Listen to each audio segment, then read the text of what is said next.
નમસ્તે, જય માતાજી, હર હર મહાદેવ, જય શ્રી કૃષ્ણ મિત્રો। આજના એક નવા વિડીયોમાં મિત્રો તમારું સ્વાગત છે। મિત્રો આજના એડિટિંગ વિડીયોમાં આપણે સ્ટેટસ બનાવવાના છે। ઉત્તરાયણ આવી રહી છે તેના ઉપર। તો મિત્રો તમે જો આ ચેનલ પર નવા આવ્યા હોય તો ચેનલને તમે સબસ્ક્રાઇબ જરૂરથી કરજો મિત્રો। તો ચાલો મિત્રો તમને ડેમો સ્ટેટસ બતાવી દઉં। પતંગારા મસ્તી નહીં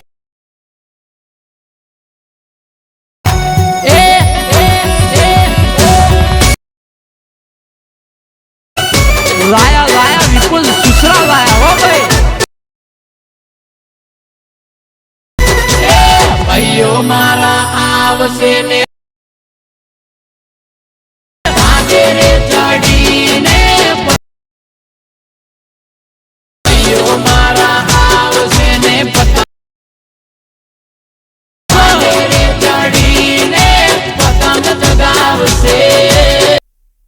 તો મિત્રો તમે હાલ જે ડેમો સ્ટેટસ જોયું તેવું સ્ટેટસ બનાવવા માટે સૌપ્રથમ તો આપણે અલાઇટ મોશન એપ ઓપન કરીશું। તો મિત્રો તમારે સૌપ્રથમ તો અલાઇટ મોશન એપ ઓપન કરી લેવાની છે અને ત્યારબાદ તમે અહીંયા જોઈ શકો છો કે આપણે જે હાલ પોસ્ટર છે તે બનાવવાનું છે મિત્રો। તો અહીંયા તે પોસ્ટર બનાવવાનું મિત્રો તમે અહીંયા જોઈ શકો છો કે આવું તમારે બેકગ્રાઉન્ડ તમને મળી રહેશે મિત્રો।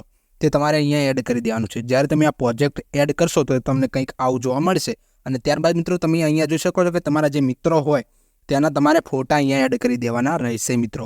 તો તમે અહીંયા જોઈ શકો છો કે મેં જે આ પીએનજીઓ બનાવી છે બેકગ્રાઉન્ડ રિમૂવ કરીને તે પીએનજીઓ તમારે બનાવી દેવાની છે અને ત્યારબાદ અહીંયા એડ કરી દેવાની છે। એડ કરવા માટે મિત્રો તમારે જે આ પ્લસનો જે ઓપ્શન છે તેના ઉપર ક્લિક કરીને તમે એડ કરી શકો છો મિત્રો તમારા ફોટા। અને અહીંયા તમે જોઈ શકો છો કે મેં આ રીતના એડ કરેલા છે મિત્રો। તો તમારે પણ તમારે એડ કરી દેવાના રહેશે મિત્રો। ત્યારબાદ મિત્રો અહીંયા તમે જોઈ શકો છો કે અહીંયા જોઈ શકો છો કે એક બીજી પીએનજી છે જે છે આપણે મેન કે નામવાળી જે ઉત્તરાયણનું નામ લખેલું છે હાવજોની ઉત્તરાયણ તે પીએનજી તમને મળી રહેશે। તો તમારે તે એડ કરી દેવાની રહેશે મિત્રો। અને મિત્રો આ બધું તમને જેટલું પણ મટીરિયલ છે તે બધું ટેલિગ્રામમાં મળી રહેશે મિત્રો। તો તમે જો ટેલિગ્રામ ચેનલને જોઈન ના કરી હોય તો મિત્રો જોઈન કરી દેજો કેમ કે ઘણું બધું મટીરિયલ ત્યાં તમને મળી રહેશે મિત્રો। ત્યારબાદ મિત્રો અહીંયા તમે જોઈ શકો છો કે આટલું થતાં મિત્રો આ વિડીયો છે તેને આપણે એક્સપોર્ટ કરી દેવાનો છે એટલે કે સેવ કરી દેવાનો છે મિત્રો। તો અહીંયા જોઈ શકો છો સેવ કરી દીધો છે આપણે આ વિડીયો। અને ત્યારબાદ મિત્રો તમે એ જોઈ શકો છો કે સેવ કર્યા બાદ મિત્રો આપણે અહીંયા બીજો પ્રોજેક્ટ ઓપન કરવાનો છે। તો મિત્રો અહીંયા તમે જોઈ શકો છો કે આપણે બીજો પ્રોજેક્ટ ઓપન કરી દીધો છે મિત્રો। ત્યારબાદ મિત્રો તમે અહીંયા જ્યારે તમે ખોલશો આ પ્રોજેક્ટ તો તમને આ ઉપલું એક ગ્રુપ દેખાશે મિત્રો। તમે અહીંયા જોઈ શકો છો તો આ ગ્રુપ તમને દેખાય છે તેના ઉપર ક્લિક કરવાનું છે અને ત્યારબાદ મિત્રો અહીંયા જોઈ શકો છો કે આ જે ગ્રુપ જે સમાપ્ત થાય છે મિત્રો તે તમારે ધ્યાન આપવાનું છે। અને ત્યારબાદ મિત્રો તમે અહીંયા જોઈ શકો છો કે ત્યાં જ્યાં સમાપ્ત થાય છે તેના ઉપર ક્લિક કરીને હાલ જે આપણે હાલ પોસ્ટર જે સેવ કર્યું મિત્રો તે તમારે અહીંયા લાવીને એડ કરી દેવાનું છે। જ્યારે તમે એડ કરશો તો તમને આવું કંઈક જોવા મળશે મિત્રો।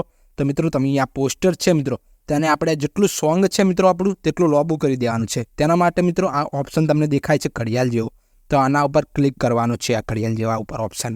અને ત્યારબાદ મિત્રો તમને જે આ લીટી દેખાય છે આ લીટી ત્યાં તમારે આ સાઈડ કરી દેવાની છે મિત્રો। જેવું તમે એ સાઈડ કરશો લીટી એટલે આ તમારું જે પોસ્ટર છે તે લોબું થઈ જશે। અને ત્યારબાદ મિત્રો અહીંયા તમે જોઈ શકો છો કે આ જેટલું પણ આપણું સોંગ છે જેટલું પોસ્ટર આપણે કટિંગ કરી દેવાનું છે મિત્રો આ રીતના એકદમ। તો તમે અહીંયા જોઈ શકો છો કે આટલું કામ આપણું થઈ ગયું છે મિત્રો। તો આટલું કામ થયા બાદ મિત્રો તમે અહીંયા જોઈ શકો છો કે આપણે કમ્પ્લીટ રેડી થઈ ગયું છે। તો હવે મિત્રો આટલું કામ તો થઈ ગયું, હવે બીજું એક કામ છે મિત્રો, એક બીજું અંદર એક એડ કરવાનું। તેના માટે મિત્રો તમારે કશું જ નહીં કરવાનું, બીજું એક અહીંયા એડ કરવાનું છે। તો આ તમને એક આ પ્રોજેક્ટ છે બીજો, તો આને જે આ લેયર છે મિત્રો તેની કોપી કરવાની છે મિત્રો આ રીતના મિત્રો તમે જોઈ શકો છો કે આ કોપી લેયર તેના પર ક્લિક કરવાનું છે। ક્લિક કરીને મિત્રો તમારે ફરીથી જે પ્રોજેક્ટ હતો આપણો તેનામાં આવીને મિત્રો જે આ પોસ્ટર છે ત્યાં આવીને મિત્રો જે હાલ કોપી કર્યું તે અહીંયા એડ કરી દેવાનું છે મિત્રો અને અહીંયા પેસ્ટ કરી દેવાનું છે। પેસ્ટ કરવા માટે તમને જોઈ શકો છો કે આ એક આ ઓપ્શન છે મિત્રો ઉપર, આ ઓપ્શન ઉપર ક્લિક કરીને મિત્રો પેસ્ટ કરી દેવાનું છે પ્લેસ્ટ લેયર। તો તમે જોઈ શકો છો કે અહીંયા બધું જ આપણું હવે રેડી થઈ ગયું છે મિત્રો। ત્યારબાદ મિત્રો અહીંયા તમારે કશું જ નહીં કરવાનું, જે આ ગ્રુપ હાલે એડ કર્યું તેના ઉપર ક્લિક કરીને મિત્રો અનગ્રુપનો ઓપ્શન છે મિત્રો તો તેના ઉપર જઈને અનગ્રુપ કરી દેવાનું છે મિત્રો। ત્યારબાદ મિત્રો તમે જોઈ શકો છો કે જે આપણે હવે આપણું આ જે વિડીયોમાં જે પણ ઇફેક્ટ્સ છે મિત્રો તે બધા અંદર આવી જશે મિત્રો, જેવું જ અનગ્રુપ કરશો ને એવું જ મિત્રો। તો તમે અહીંયા જોઈ શકો છો કે હવે તમારો વિડીયો એકદમ બનીને રેડી થઈ ગયો છે મિત્રો।